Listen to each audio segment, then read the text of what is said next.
I don't think any single MCU project has left such a black hole, a void in my mind than Black Widow has. When I tell you that I simply could not remember anything about this movie other than maybe some basic plot point elements like Red Guardian and Melina and Yelena, but I simply could not remember what I thought about this film at all. It was just an empty void in my mind. I'm dead serious. I always just put it in the solid area of my rankings for the MCU, but was it because I just didn't remember anything, or was it because I actually felt that way? I have no idea. So that's why we set out to rewatch Black Widow and see what I actually think about the 2021 MCU film. Welcome back to Access Blockbusters, and welcome to the re-examination and a look back on Black Widow, the MCU film that I think a lot of us have forgotten about by now, but maybe becoming more important as the MCU chugs along. If you haven't subscribed, though, to the Access Blockbusters YouTube channel, make sure to do so. Give this video a like and let me know if you're enjoying these re-examinations and look-backs on the MCU Phase 4 projects. I'll be doing a lot more coming up soon. We're not even halfway there, so look forward to more content coming your way.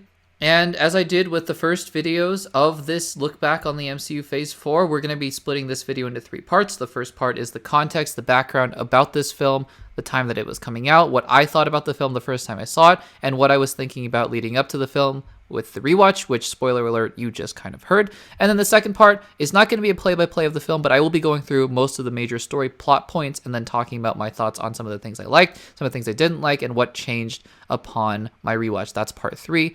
Again, what changed upon the rewatch. So, without any further ado, subscribe to the Access Blockbusters YouTube channel, and let's get into a look back on Black Widow. And Black Widow is a unique MCU project in a lot of ways. So, first of all, it was coming out, well, it was supposed to come out, 3-4 separate times? I believe the release date got moved at least a few times, if not several. I know that it was going to come out in May 2020. That was the original release date. It was going to be Avengers Endgame, Spider-Man Far From Home, and then Black Widow. Fun fact, by the way, before all the James Gunn drama, I think it was going to be Avengers Endgame, Spider-Man Far From Home, Guardians of the Galaxy Volume 3, and then Black Widow, which would have made a lot more sense, right? Because then it would have been a sort of closing out of the Infinity Saga post-Endgame. It would have been Far From Home, Black Widow, Guardians 3, saying goodbye to our fellow heroes that we saw throughout the Infinity Saga. But, well, with the pandemic, we ended up with this schedule, and it's certainly been a schedule, hasn't it? Also, not to mention all the drama with Scarlett Johansson suing Disney because of Disney putting Black Widow on Disney Plus at the same day that it was in theaters, and obviously the pandemic was maybe slowly starting to come down, but then it was going to come back up again, so people were kind of coming out to theaters, but also kind of not. And this was actually the first movie that I saw in theaters after the pandemic had started, so it was truly an experience, actually. I'll never forget Black Widow just for that one reason, that it was the first movie that I saw in a movie theater after the pandemic had started. Anyways, yeah, all of that aside, I mean, the trailers look fine. There were 3 or 4 trailers released for the movie because, like I said before, this movie had just gone through all sorts of turmoil and delays, so they had released a bunch of marketing material. It looked fine. Yelena looked good. The Red Guardian looked fine. I love David Harbour. I love Stranger Things, so yeah, I was looking forward to that. And then, like I said, there was just this black hole that existed in my brain of what I actually thought about Black Widow. So I rewatched it, and I liked it. I don't love it, and I think I know why there's a black hole that just exists there in my memory about Black Widow, and ironically enough, there's this whole subplot of mind-wiping Black Widows and controlling them, and then using this gas to reactivate them, I guess. It's kind of weird, but I mean, there are a lot of kind of weird things in this movie. Nothing feels terribly satisfying, but yeah, it's kind of just an MCU movie. Got some good characters, got some good moments, and then got some good laughs, got some good action, got a not great villain. Sounds like an MCU movie to me. Sounds like an MCU movie that probably should have been released in 2016 after Captain America Civil War, but who am I to say, right? I want to say, first of all, as we get into this film, and the opening prologue in Ohio, I actually think is quite strong. This idea that there's a found family element, well, you don't actually realize at the beginning that these aren't actual family members. You kind of buy into the fact that maybe they're a real family. Maybe Natasha had a real family, a real sister, real father, and a real mother. You learn very quickly on in the prologue that these are just Russian agents and they're pretending to be a family. But what sells that genuineness is the performances, because David Harbour is amazing. He is so good at the beginning of playing this Midwestern kind of American dad. And you have the kids, you have Rachel Weisz playing the mother, Melina. They feel like a family, and then it all breaks loose and everyone's scrambling and running away, and then they're flying on a plane. That part was kind of ridiculous that Alexei was hanging off the wing of a plane. I know super soldier and whatever, but still kind of felt ridiculous.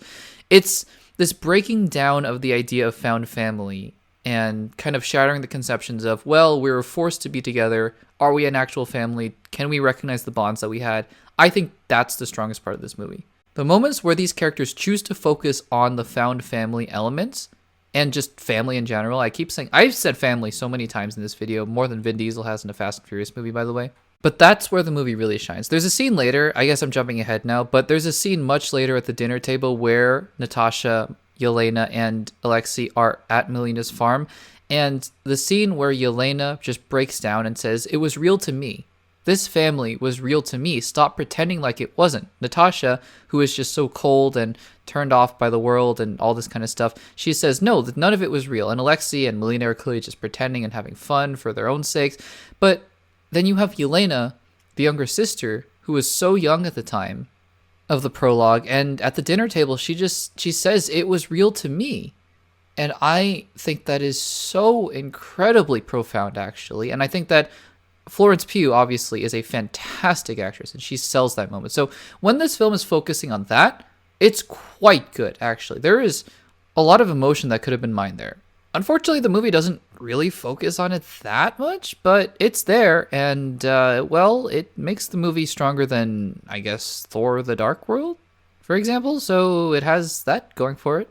I did like, though, especially after seeing these films like Quantumania and Guardians 3 and all this kind of space adventure and sci-fi films, that it was nice to see a film that felt very grounded. It had the visual aesthetic, at least, of a Civil War or a Winter Soldier, in the sense that everything felt very grounded.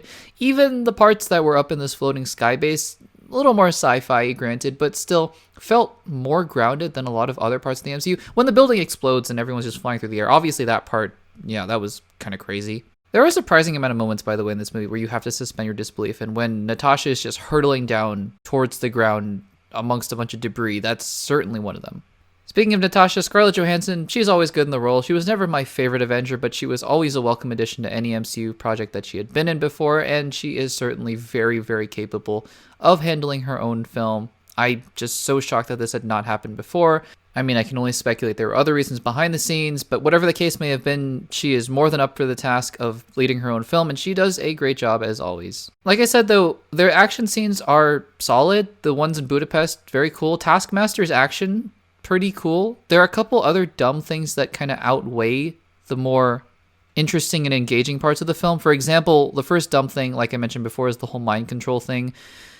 Whenever people introduce mind control into anything anymore, it just feels old, and perhaps that's because of the Avengers or because of older sci-fi things where they just really over-relied on mind control, or perhaps it's just an old trope, and it always has been. I wasn't the biggest fan of it, to be honest, in the Avengers, even when it came out, but it felt newer at that point. The other really dumb thing is this character called, I think, Mason, who is just magically there to give Natasha whatever she needs. It just magically appears with whatever she asked for. A plane, a Quinjet, and that's his only purpose in the movie.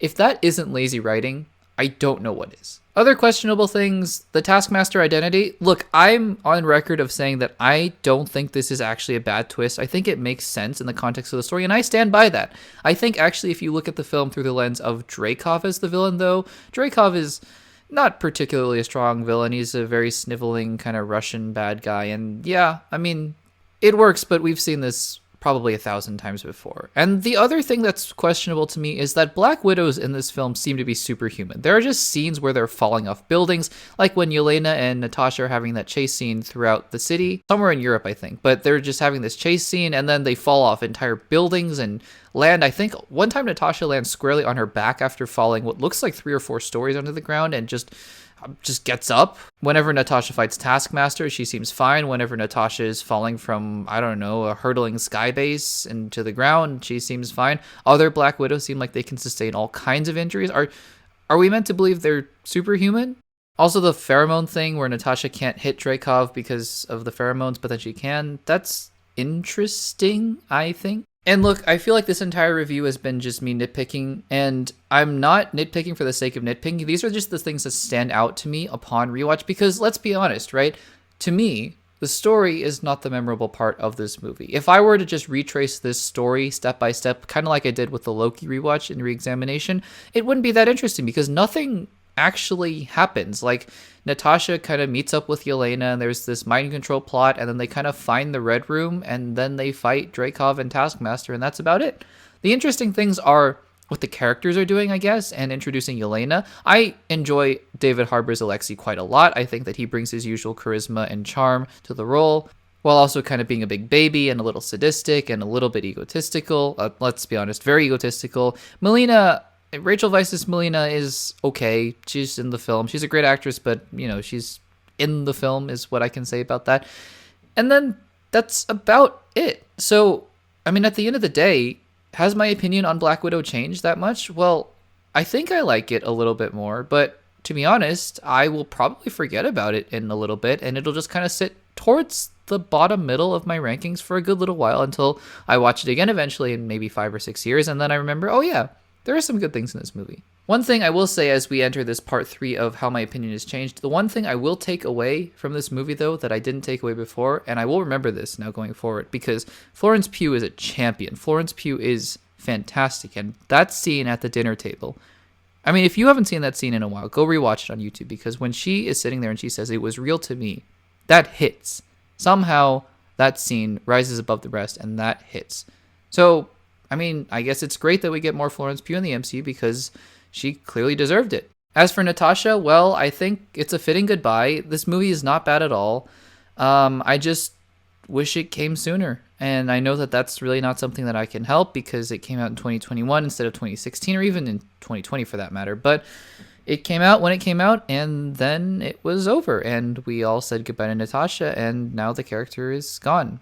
It's kind of sad because this is the last thing we see of her, other than Avengers Endgame, and it just kind of feels a little bit lackluster, but also not lackluster enough that anyone's up in arms about it, I guess. At least not me. I think it was a good movie. It was a very solid movie, but nothing that I'm going to really remember for a while. And those are my thoughts on Black Widow. Let me know in the comments down below what you think about the film. Again, I really enjoyed the rewatch. I enjoyed the film, and I can't wait to hear what you guys think about it as well. So leave your thoughts in the comments down below. Give this video a like, subscribe to the Access Blockbusters YouTube channel, and I will see you guys in the next one.